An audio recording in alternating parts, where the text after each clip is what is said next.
Halo, selamat sore.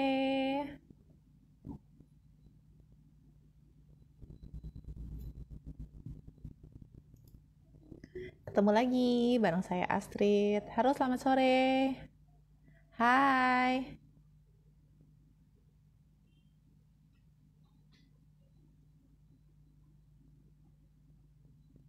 Nanti aku akan ajak live Dokter Patar P. Opusunggu, spesialis ortopedik, konsultan ortopedik anak dari Mayapada Hospital Tangerang.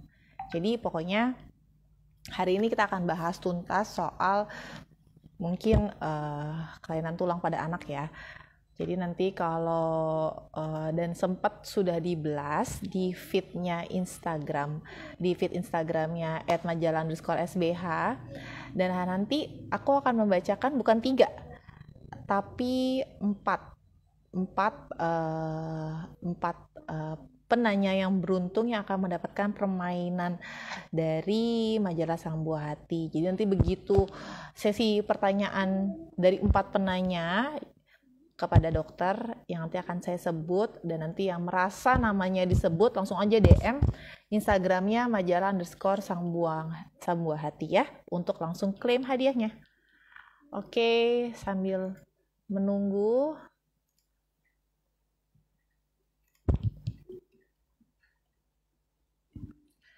ini saya buka, ini kayaknya sudah ada request. Kita tunggu Maya pada hospital join.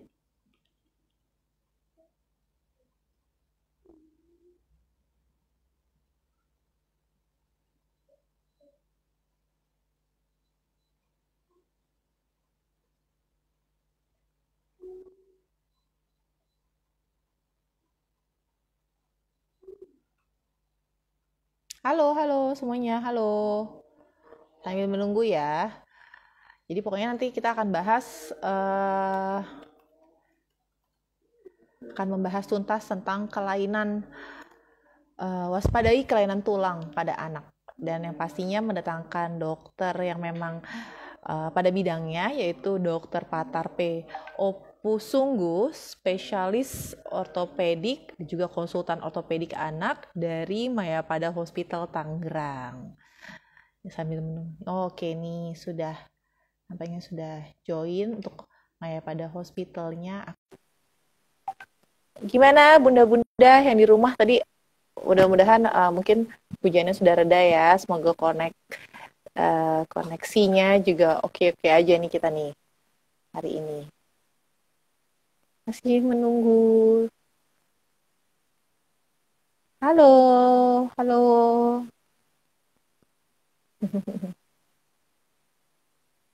Sudah banyak yang join. Halo semuanya. Kurang lebih ada banyak banget pertanyaan dari bunda-bunda semuanya, dan saya sudah memilih 4 penanya yang beruntung yang nanti akan saya tanyakan pertanyaannya langsung ke Dokter Patar juga. Sambil kita menunggu nih oh, untuk Maya pada hospital join.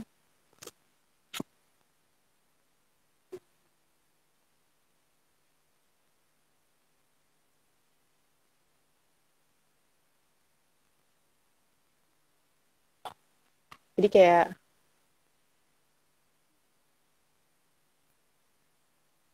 oke, sebentar.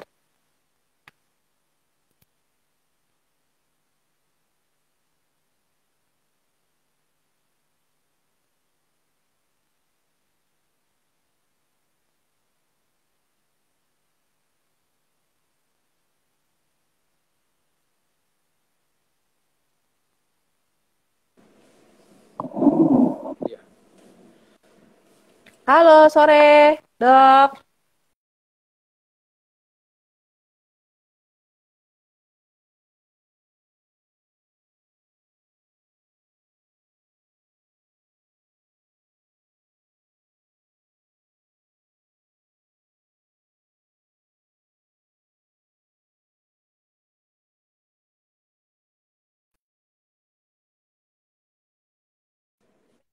Iya, sorry, maaf sinyal.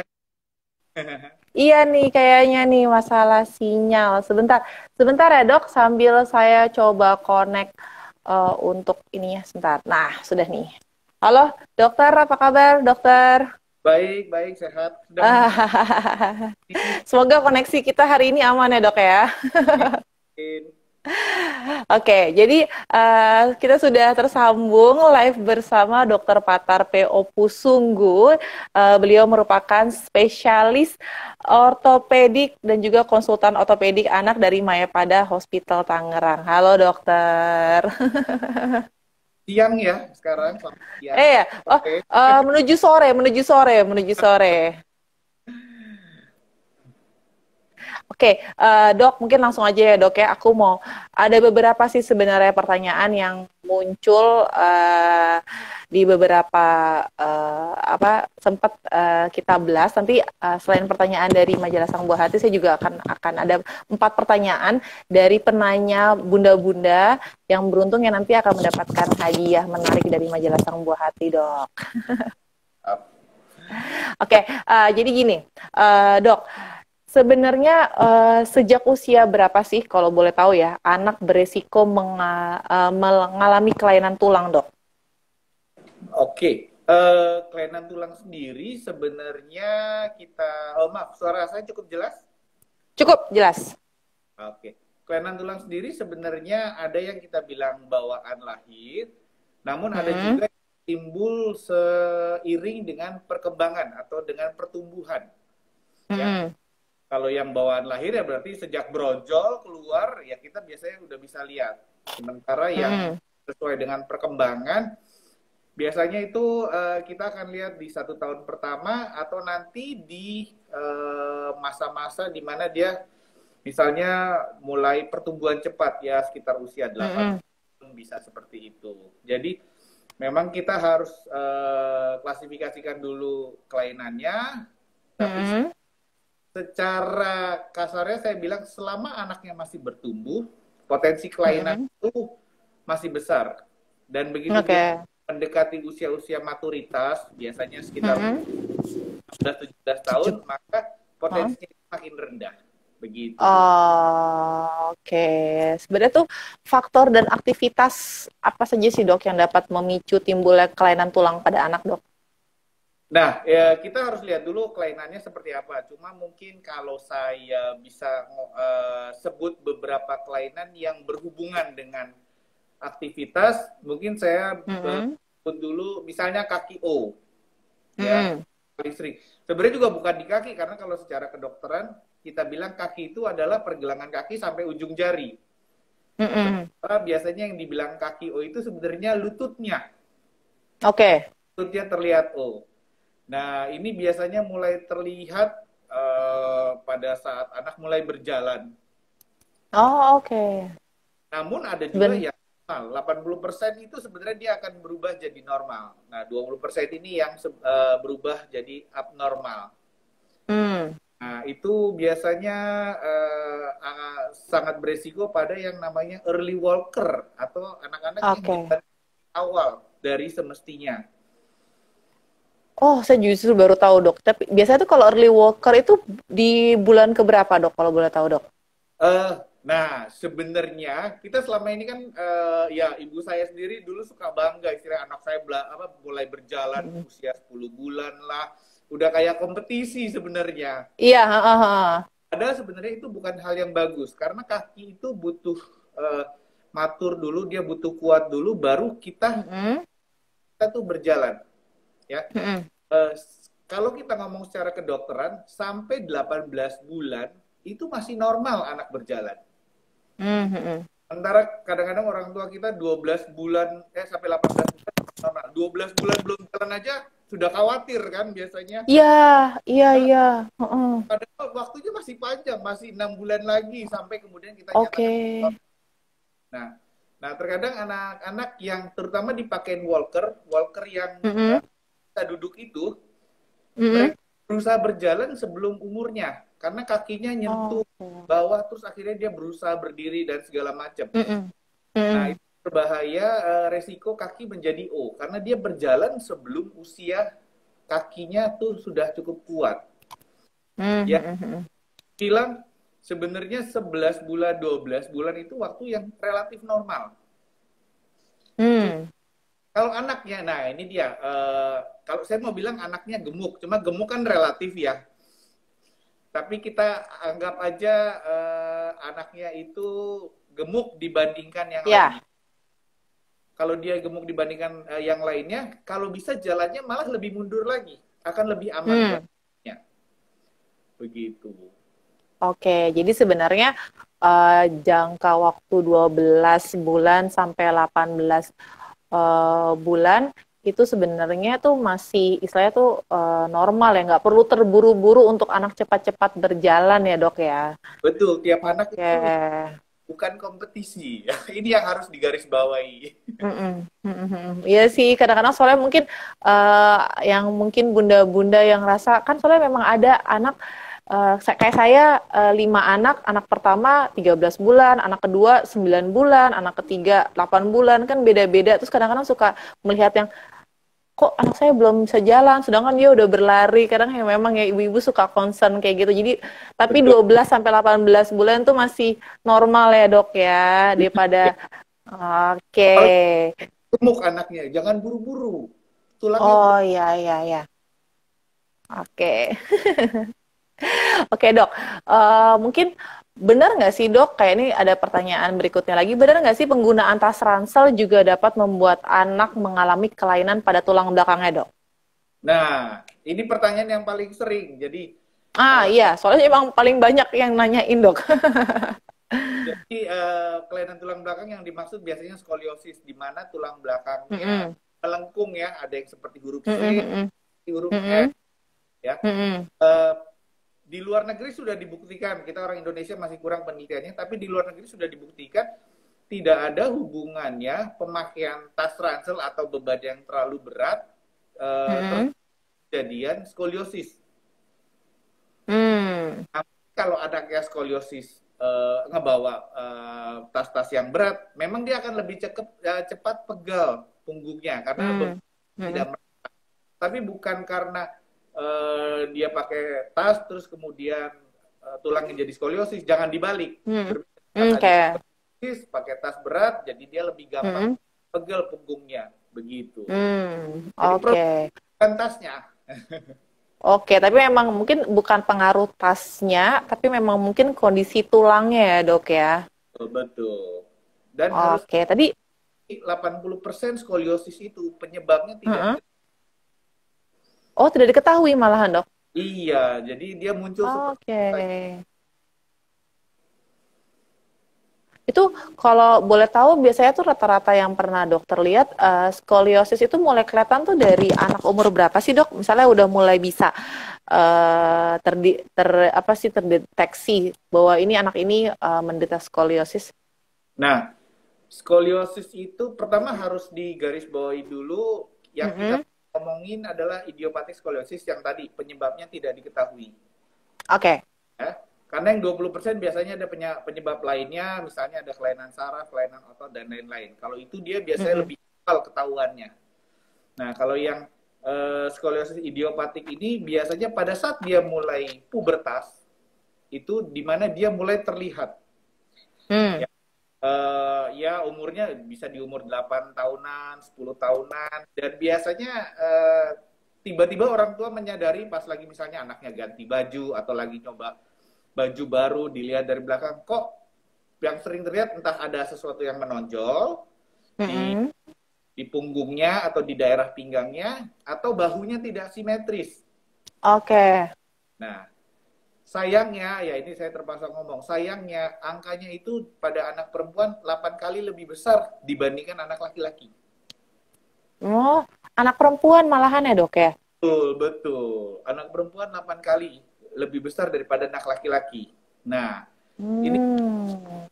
waspadai bahwa walaupun skoliosis itu kita tidak bisa bilang ada faktor keturunannya, tapi Mm-mm. misalnya di keluarga ada yang skoliosis, Mm-mm. sebaiknya Mm-mm. orang tua itu mulai memperhatikan anaknya di usia-usia tersebut. Apalagi kalau salah satu anaknya perempuan. Oke. Karena kalau kita bisa deteksi lebih dini, maka penanganannya itu lebih banyak alternatifnya dibandingkan kalau sudah berat baru datang ke dokter. Begitu. Oh, berarti sebenarnya tanda-tanda awal itu kayak tadi misalnya bahunya nggak sejajar. Ya, betul. Oke, nih misalnya nih dok kayak tadi kadang kan contohnya kayak misalnya ada anak contohnya kayak misalnya bawa tas, mungkin dia nggak pakai tas ransel tapi tas yang selempang. Ya. Cenderung kan kadang suka ininya suka jadi tinggi sebelah tuh dok. Itu apa memang tanda-tanda kelainan tulang juga dok? Nah, itu kan kalau pada saat membawa. Cuma Mm-mm. pada dia tidak membawa, mestinya bahunya Iya, simetris. oke. Tapi kalau misalnya pada saat tidak membawa terus tiba-tiba jadi terlihat walaupun udah lepas tapi tidak simetris, berarti itu memang sudah tanda-tanda kelainan tulang ya dok ya? Iya, kita harus waspada. Jangan-jangan sudah Oke. ada lengkungan di tulang belakangnya.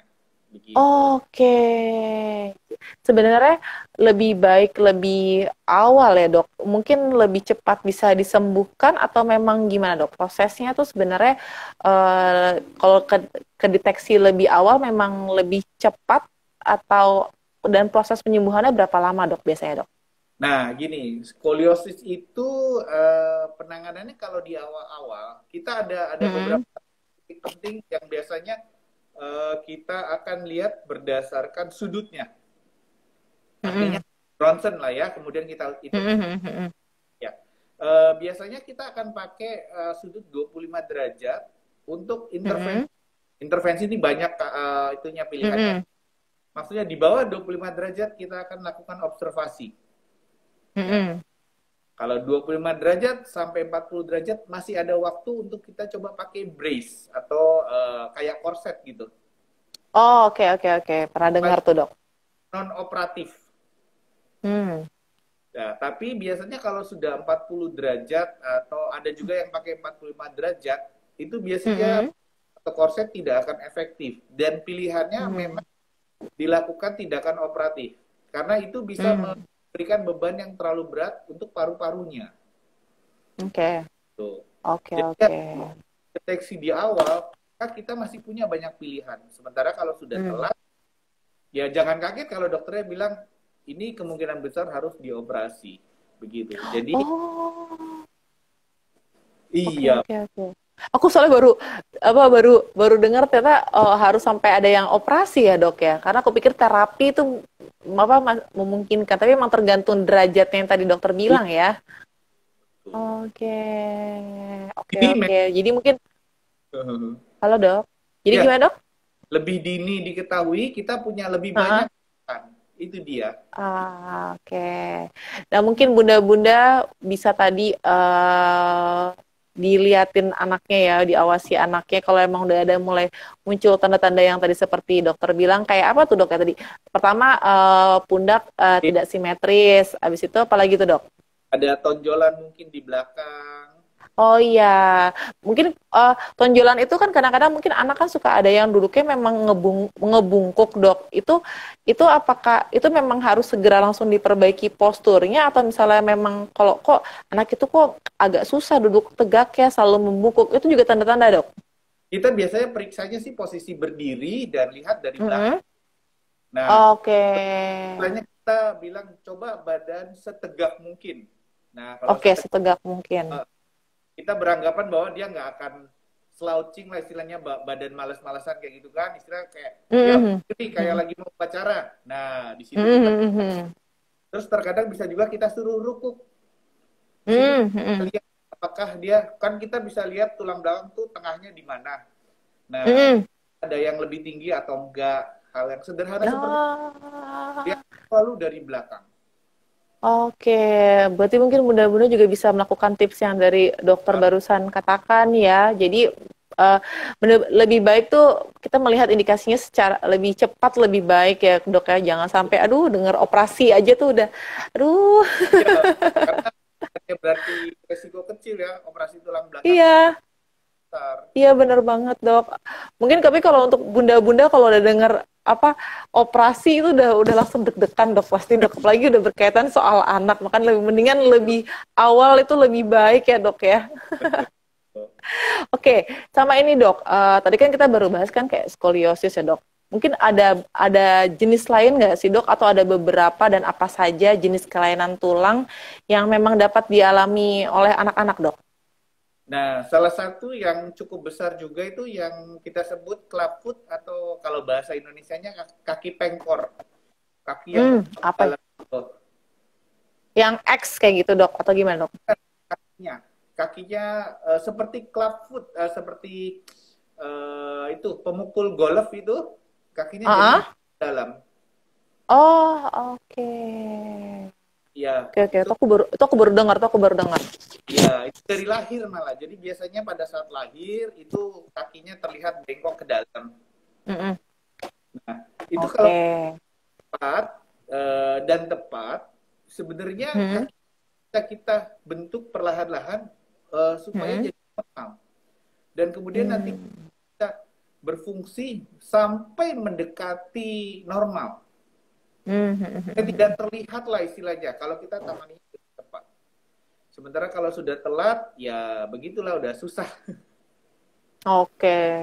Jadi memang kalau selain apa kaki itu tuh tadi kan dokter juga sempat bilang kayak abis itu ada apa lagi tuh dok? Ada X ya dok ya?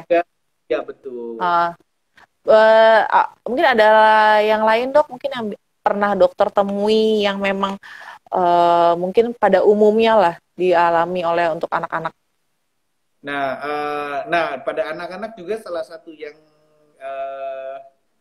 mungkin masih orang belum tahu ada kelainan yang namanya cerebral palsy. Cerebral palsy. Mana kelainan kemudian ada kerusakan di otak, tapi mempengaruhi tungkai-tungkainya, kakinya, tangannya, segala macam. Mungkin kalau kita lihat yang kalau jalan dia rada kaku, itu susah berjalan. Nah, itu kelainan cerebral palsy. Itu saya taunya tuh cerebral palsy tuh kayak yang apa? Mungkin kayak apa sih, kayak mungkin di muka nggak bisa bergerak, atau itu beda ya dok ya berarti ya? Beda. Karena kita beda. Oke. Ini ke berjalan. tulang. Tapi itu dipengaruhi dari kerusakan saraf otak. Iya betul. Jadi istilahnya kabel listriknya yang rusak, tapi kemudian ke otot dan tulang. Oke. Ini aku baru dengar. Mungkin abis ini bunda-bunda mungkin kalau mau tahu lebih detail tuh bisa browsing ya. Kayaknya semuanya serba bisa kita bisa tahu lah ya. Itu kalau boleh tahu dok, tanda-tandanya tuh biasanya terlihat di usia berapa dok? Nah, dia kan biasanya kenanya di usia terkadang masih sangat dini ya. Kita harus waspada seorang anak kena cerebral palsy kalau milestone dia atau perkembangan dia itu mundur. Contoh gampangnya, kalau misalnya anak sampai usia 2 tahun, dia nggak bisa berdiri. Oke. Atau terkadang misalnya sampai 1 tahun dia belum tengkurap. Kayak gitu. Oke. Anak biasanya kalau ibu kan punya itu ya tabel jurnal pertumbuhan lah ya. Kan ada milestone ya. Iya benar. Sampai titik tertentu kok nggak maju nih. Iya. Kita harus jangan-jangan ada kelainan ya, salah satunya cerebral palsy. Oke, cerebral palsy. Jadi deteksinya dari milestone-nya.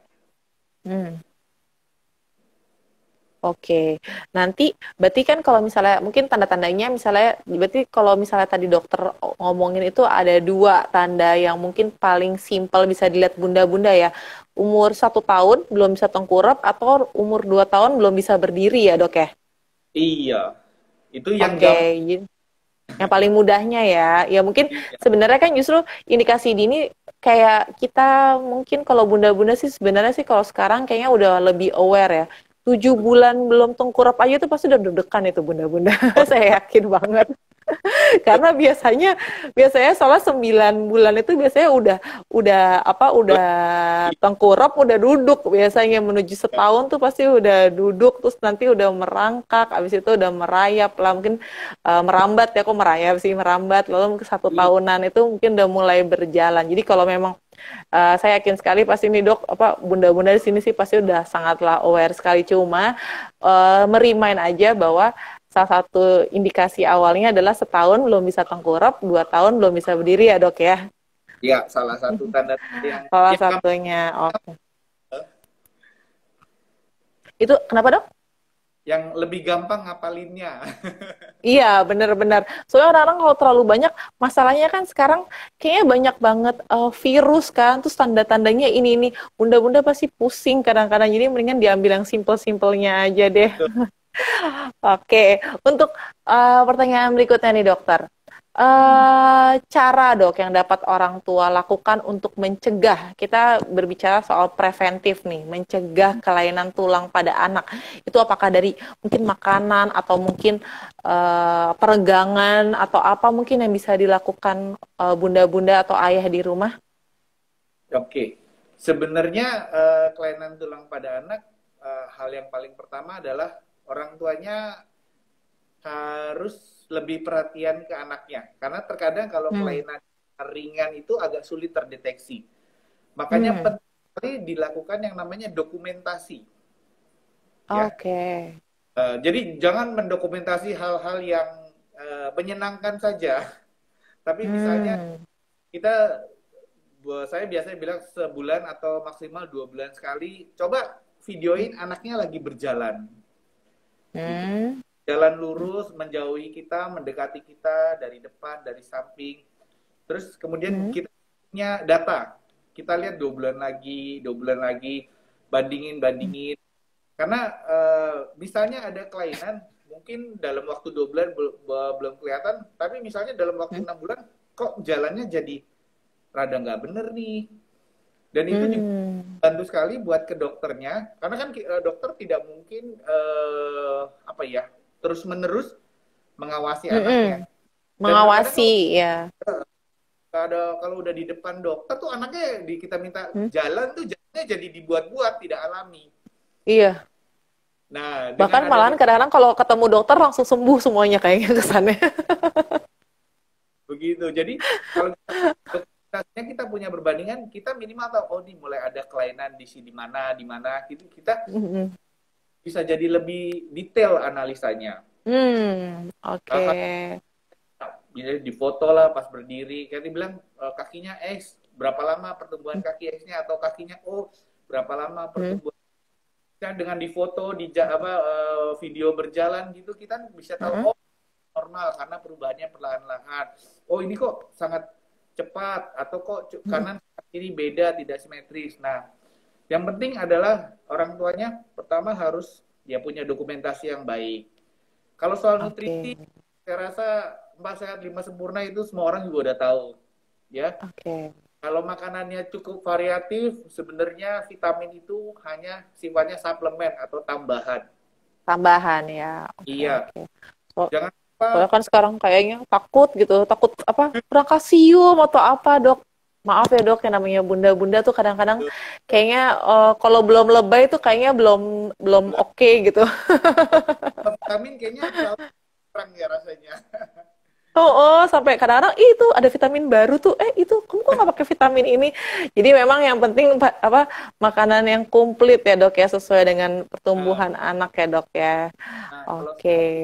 Itu jangan lupa bahwa vitamin D itu diaktifkan di bawah sinar matahari. Saya ngerti sekarang lagi pandemi gitu, jadi anak keluar tuh rada serem ya. Tapi anak-anak tetap butuh sinar matahari. Untuk vitamin D-nya. Oke, jam berapa sih dok kalau boleh tahu dok? Yang paling sebenarnya tuh yang paling efektif itu untuk mengaktifkan vitamin D-nya. Soalnya kan ada yang bilang jam 7 sampai jam 8, ada yang bilang jam 9 sampai jam 10. Sebenarnya tuh kalau untuk yang kira-kiranya nyaman dan memang itu saat yang paling terbaik lah untuk mengaktifkan vitamin D pada anak-anak tuh jam berapa dok kalau boleh tahu dok? Ya, waktu itu sempat ada kontroversi kan dikatakan di atas Yes, paling iya. ya. Soalnya terus kita sebagai bunda-bunda langsung gitu bingung. Jadi kita jemur anaknya jam berapa ya? Eh, Biasanya sih rekomendasinya tetap dari dokter jam 7 sampai jam 9 ya. Oke. Jumlahnya waktunya eh, Mm-mm, 15 menit cukup, mm-mm, 30 menit juga udah oke, tapi kalau lebih dari itu mungkin tidak terlalu dianjurkan karena terkadang ya udah mm. terlalu panas dan segala macam. Tapi Iya, 15 bener banget. menit sebenarnya cukup. Hmm. 15 menit ya, Dok ya? Iya. Oke, Ya, sebenarnya sih minimal 3 kali apa seminggu ya, 3 kali seminggu. minimal. Iya. Oke, sebenarnya dok, tadi aku lupa. Tadi kan dokter bilang sempat ngebahas soal mendokumentasikan anak ya dari cara berjalan dan lain-lainnya itu.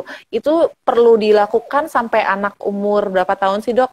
Kayak misalnya apakah umur 12 tahun aja tetap harus masih dipantau atau memang ada saat-saat tertentu yang memang udah nih kayaknya udah nggak perlu terlalu harus diperhatikan lagi dok? Oke. Salah satu yang kita bisa tangkap dari mendokumentasikan itu adalah kaki Mm-mm. O dan kaki X. Nah, Hmm. itu cukup esensial di 4 tahun pertama. 4 tahun pertama, oke Nah, dok. dan dikatakan kalau sudah usia 7 tahun ke atas, maka pola Mm-mm. jalan banyak berubah.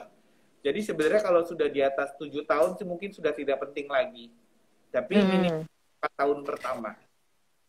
Oke, ini untuk yang kaki O dan X ya dok ya? Iya. Oke.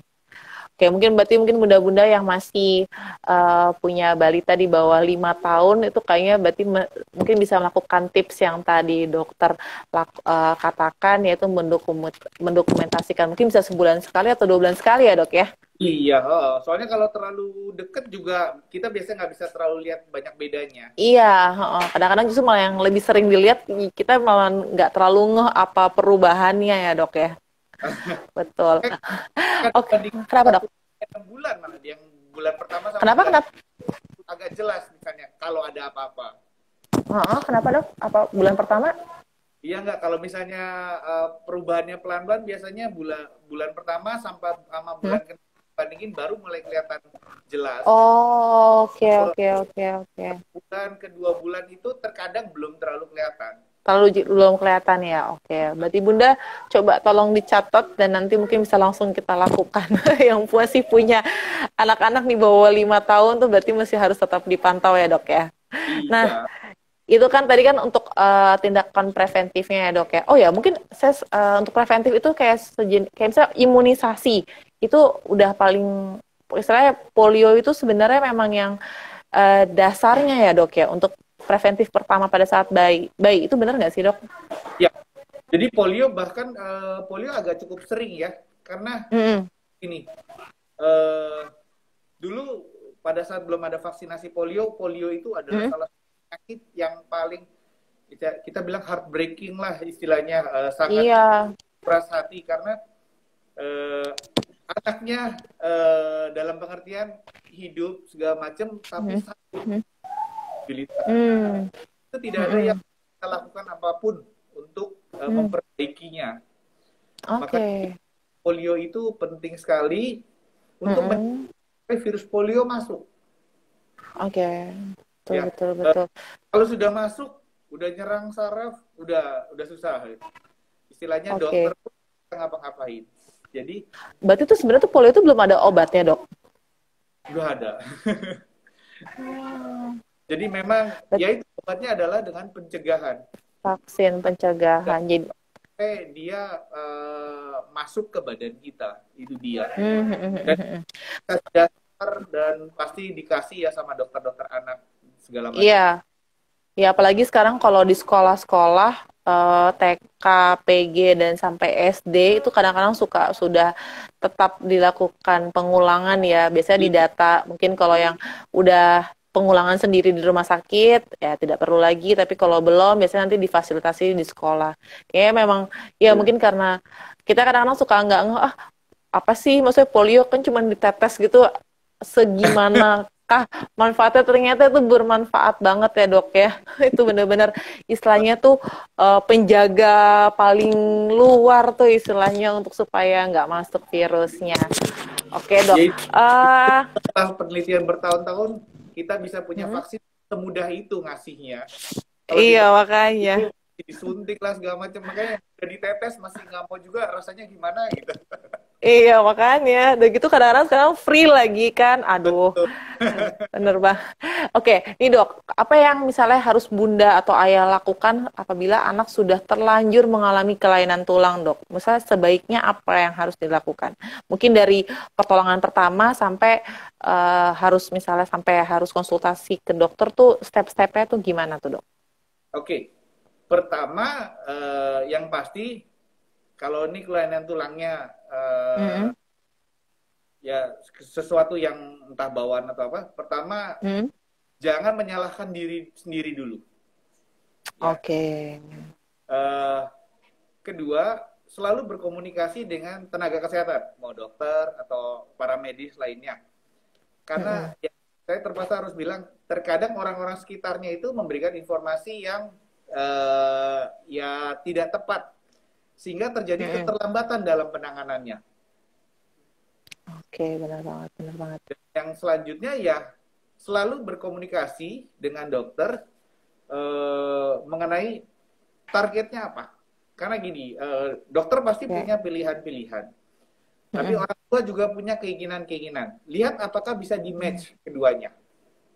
Mm. Nah, belum tentu yang dokter inginkan itu yang terbaik buat Mm-mm. anaknya. Ya, Oke. yang orang tua inginkan bisa dokter lakukan juga. Jadi harus Oke. tengahnya di mana keinginan dengan pilihan itu bisa sinkron, baru kemudian maju. Mm-mm.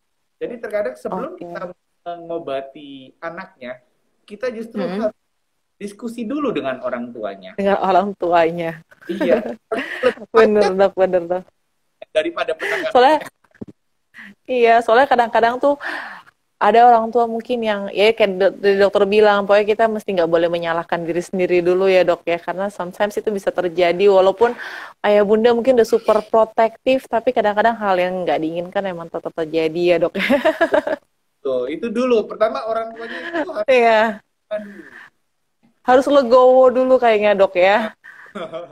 Betul, betul, betul, betul. Oke, oke dok. Sekarang kita mau masuk nih dok ke 4 penanya yang nanti beruntung akan mendapatkan hadiah dari majalah Sang Buah Hati. Ini mungkin penanya yang pertama ya dok ya. Aku Ya, langsung ya sebutkan dari @ramona.banjarnahor. @ramona.banjarnahor. Selamat sore Pak Dokter. Anak saya laki-laki usia 5 tahun sejak kecil senang duduk dengan posisi kaki W. Sering kami larang dan ubah posisi duduknya jadi bersila, tapi kadang dia lupa. Kalau berjalan biasa dan telapak kakinya mengarah ke dalam seperti kaki O. Tapi kalau sedang berlari tidak kelihatan seperti itu. Bagaimana kami sebagai orang tua dapat memperbaiki cara berjalan anak saya? Itu yang pertama. Yang kedua, apakah memang harus memakai sepatu khusus? Itu yang pertanyaan yang berikutnya. Lalu, adakah cara lain mungkin terapi di rumah yang dapat kami lakukan sendiri? oke. Salah Mm-mm. satu kondisi yang orang tua sering datang ke saya juga.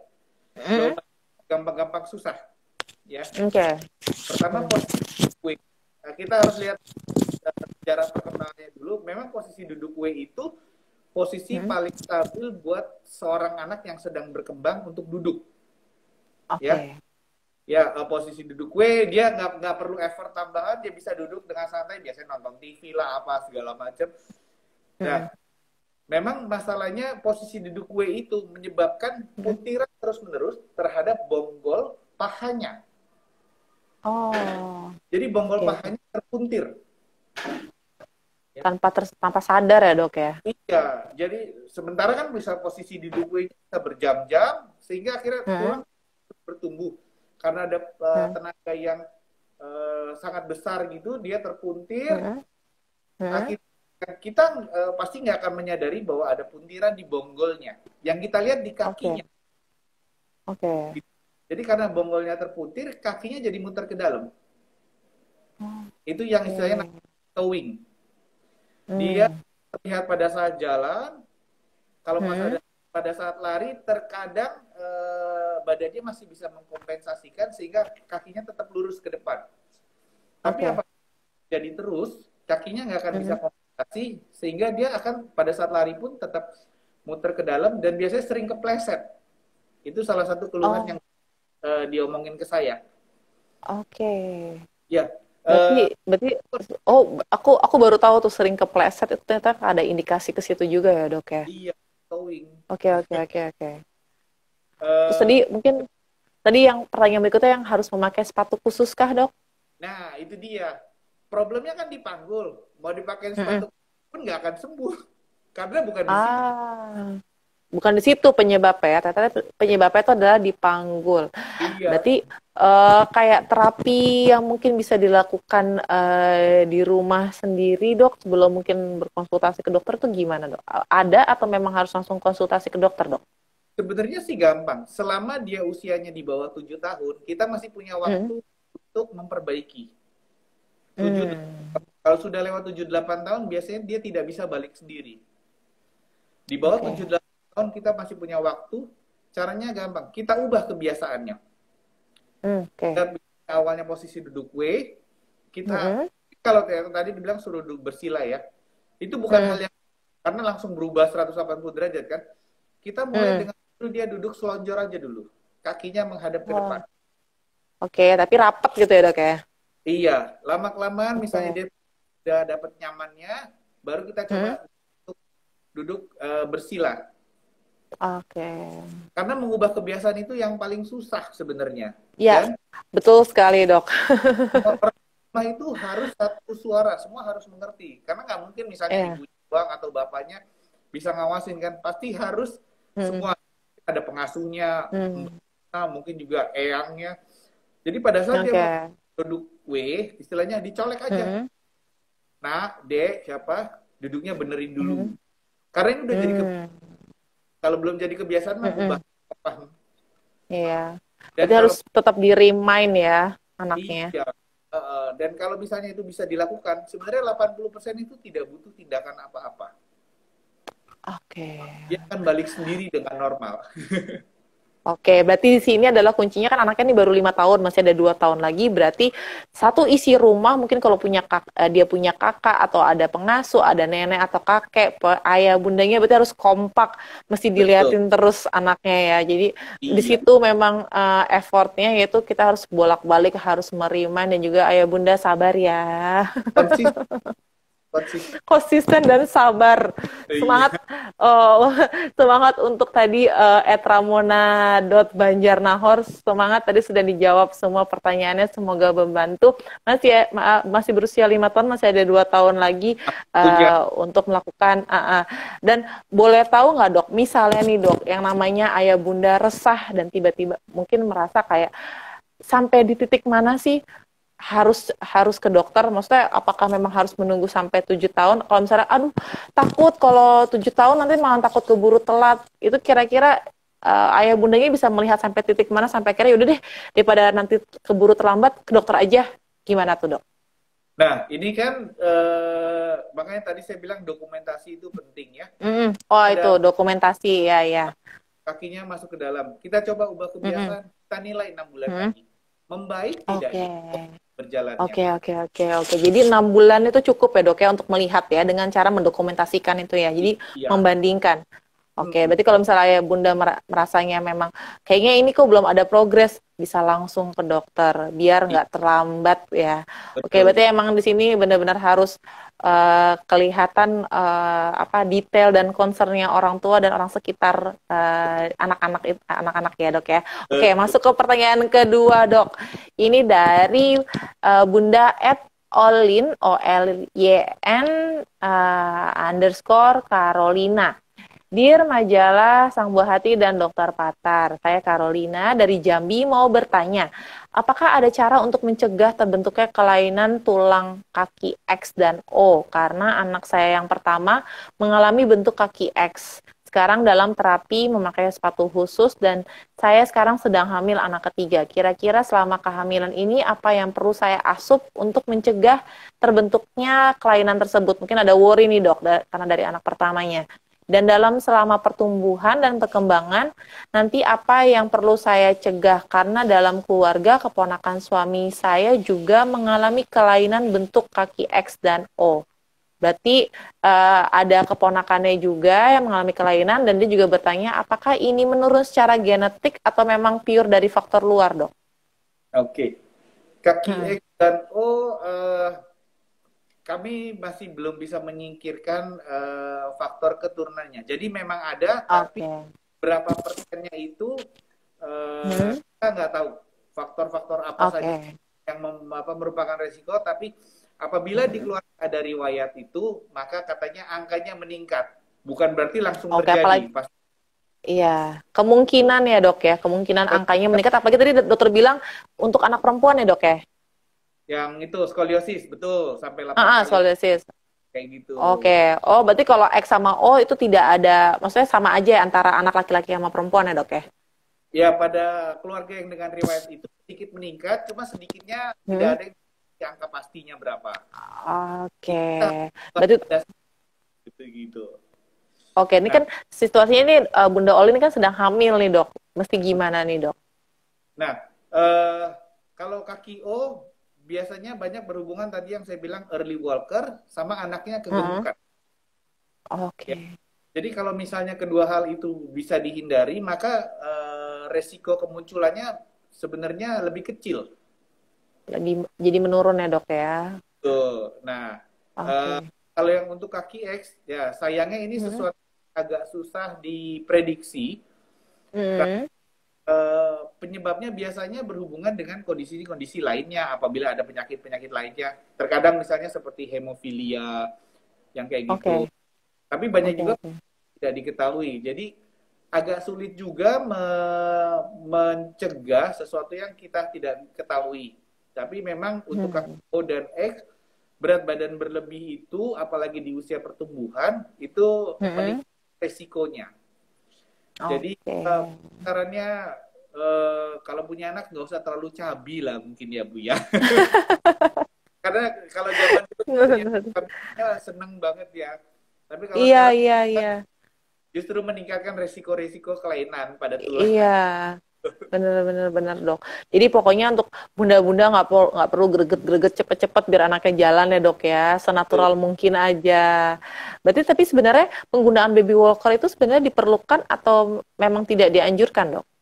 Nah, baby walker yang dianjurkan itu yang modelnya kayak dorongan gitu, mendorong. Jadi anaknya dia mendorong, iya. Nah, kalau itu masih diperbolehkan karena anaknya kan akan berdiri dulu, artinya dia sudah kuat, baby walkernya baru itu bantu dia mulai berjalan. Oke. Gitu. Oke. Itu mungkin bisa tips buat bunda-bunda yang untuk memilih baby walker ya dok ya. Kalian oke. Jadi tadi memang itu ada ya dok ya, pokoknya faktor genetik, berapa persentasenya juga belum tahu pasti, pokoknya yang paling penting dijaga aja berat badan bayinya nanti ya dok ya. Sama jangan lupa vaksin polio. Pastinya. Nah ini untuk, kenapa? Juga dijemur. Iya betul, vitamin D-nya tadi ya, dari jam 7 sampai jam 9 ya dok ya.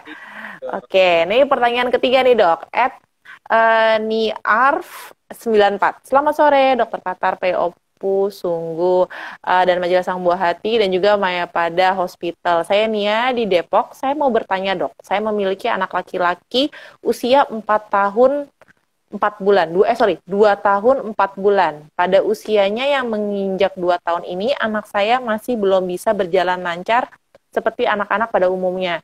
Dia masih berjalan dengan kaki kanan agak diseret dan sedikit mengengkang, dok. Apakah itu masih tahap wajar untuk anak seusianya atau memang anak saya memiliki kelainan tulang? Itu yang pertama pertanyaannya. Dan menurut dokter, anak saya perlu menjalani terapi nggak sih dok biar bisa berjalan normal? Mohon dijawab ya dok. Terima kasih. Ada begini ya. Pastilah. Silakan. Oke. Dan sebenarnya informasinya agak kurang lengkap ya, karena Oke. eh, tadi cuma dikasih tahu bahwa dia berjalannya masih kurang bagus dia 2 tahun. Mm-mm. Sebenarnya Mm-mm. kita kan perlu lihat milestone-nya ya, kapan dia mulai Oke. terbuka, kapan dia mulai duduk, kapan dia mulai Oke. berdiri. Kalau itu semua masih dalam batasan tadi durasi normal, mungkin saja Mm. sedikit keterlambatan. Tapi kalau kita langsung Mm-mm. di usia 2 tahun dia jalannya masih ada yang diseret. Kalau saya Mm. sih mencurigai bahwa memang ada sesuatu yang perlu diwaspadai. Bereskan ya, dok. Diwaspadai. Ya. Oke. Ini lampu kuning apa lampu merah, dok? Bahasa kalau Kuning. istilah bunda-bunda tuh kuning. Oke. Terus Urgent, gimana, dok? urgency tapi urgent. Oke. Nah, pertanyaannya apa bisa diterapi? Pertama kita diagnosis dulu, jangan langsung ke terapi. Kan kita harus Oke.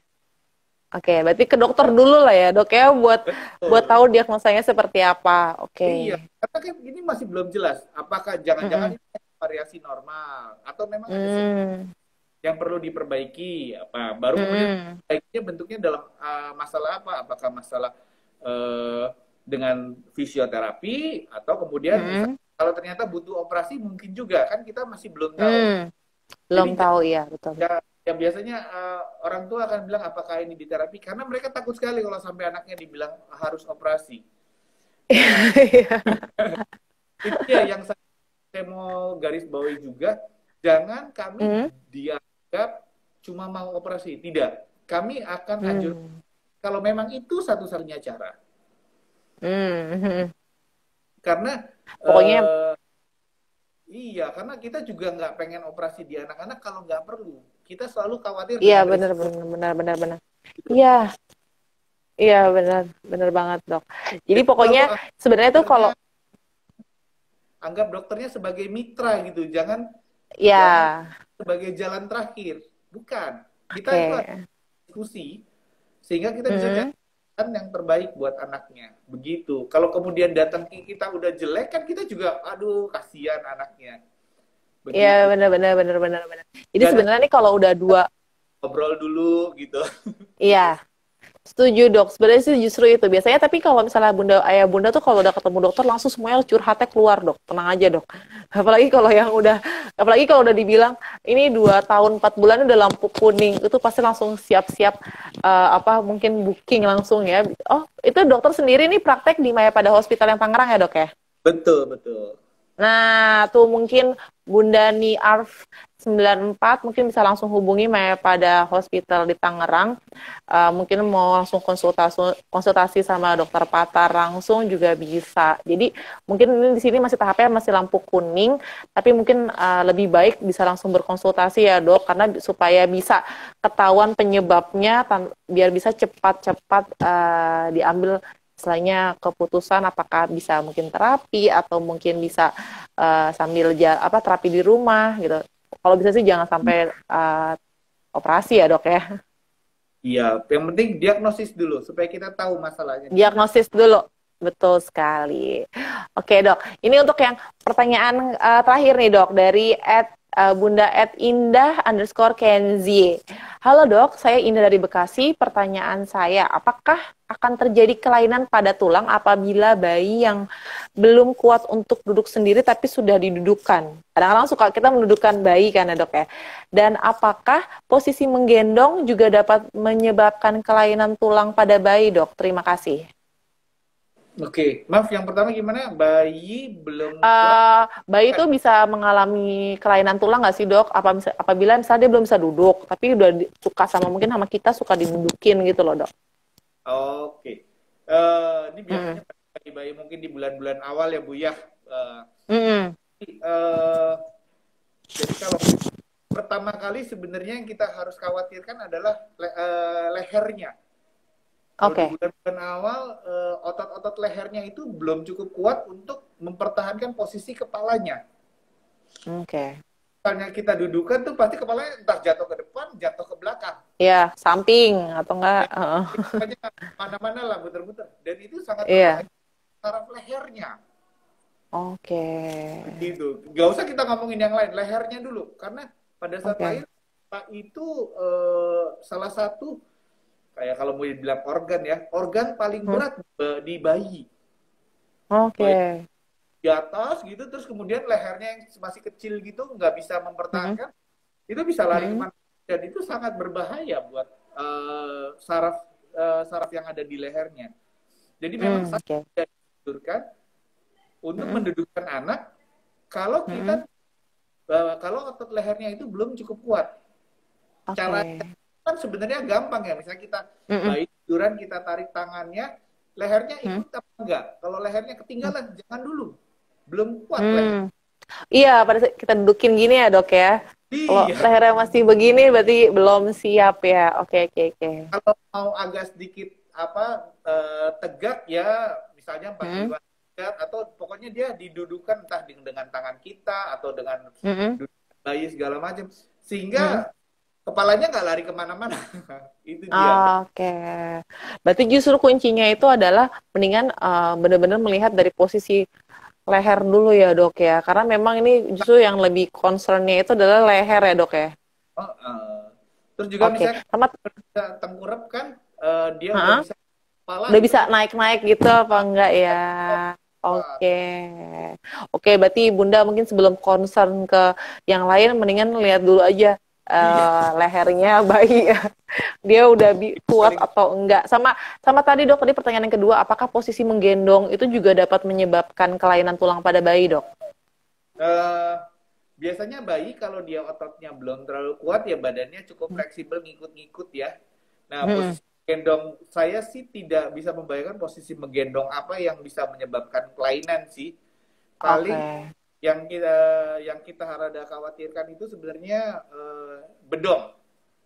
Oh, Ya, bedong. bedong yang terlalu rapat, istilahnya kayak lontong gitu tuh, yang kakinya lurus itu, Oh, iya, iya, iya, iya, iya. saya bisa menyebabkan panggulnya itu, bonggol panggulnya Hah? keluar. Oh, Jadi oke. dikatakan, berarti saya bilang bedong bedong nggak boleh ya. Namun bedong yang Heeh. modern itu kakinya harus bisa sedikit mengangkang. Oke, jadi nggak terlalu ketat ya dok ya. Betul. Jadi jangan kayak Oke, karena iya, soalnya kan sebenarnya kan fungsinya bedong tuh sebenarnya tuh menurut saya tuh untuk menghangatkan si bayi betul, ya. Jadi betul. jangan disamakan sama bundanya yang pakai stagen mesti ketat. Oke, Itu dokter. Ya, dokter ini nggak berasa banget loh. Kita udah 57 menitan dan sebentar lagi mungkin akan selesai. Jadi untuk bunda-bunda yang mungkin yang masih banyak pertanyaan bisa aja langsung DM ke @mayapada hospital atau mungkin yang sudah merasa aduh kayaknya anak gue nih udah di lampu kuning bisa langsung ke Mayapada hospital juga di Tangerang mungkin mau langsung booking untuk berkonsultasi dan ngobrol dulu sama dokter Patar silakan. Oke, dokter Patar, terima kasih waktunya, dokter. Ya, senang terima kasih juga. juga untuk terima kasih juga untuk rekan-rekan Mayapada Hospital Tangerang. Saya udah lama banget tuh nggak ke situ, akhir 3 tahun yang lalu. Semoga jangan sakit dulu. Iya, oh. Oke, dokter terima kasih ya waktunya ya. Dan sehat selalu untuk rekan-rekan Mayapada Hospital semuanya. Sampai jumpa di IG Live berikutnya ya dokter ya. Dan juga untuk bunda-bunda, selamat untuk 4 bunda tadi yang sudah saya sebutkan. @ramona.banjarnahor, @olin_carolina, @niarf94, dan @indah_kenzi. Selamat akan mendapatkan hadiah menarik dari Majalah Sang Buah Hati. Langsung aja DM ke @majalah Sang Buah Hati ya. Dan sampai jumpa di IG Live berikutnya dengan topik-topik yang pastinya lebih menarik. Saya signing out. Wassalamualaikum dan selamat sore. Dan juga terima kasih Dokter Fatar dan Mayapada Hospital. Bye-bye.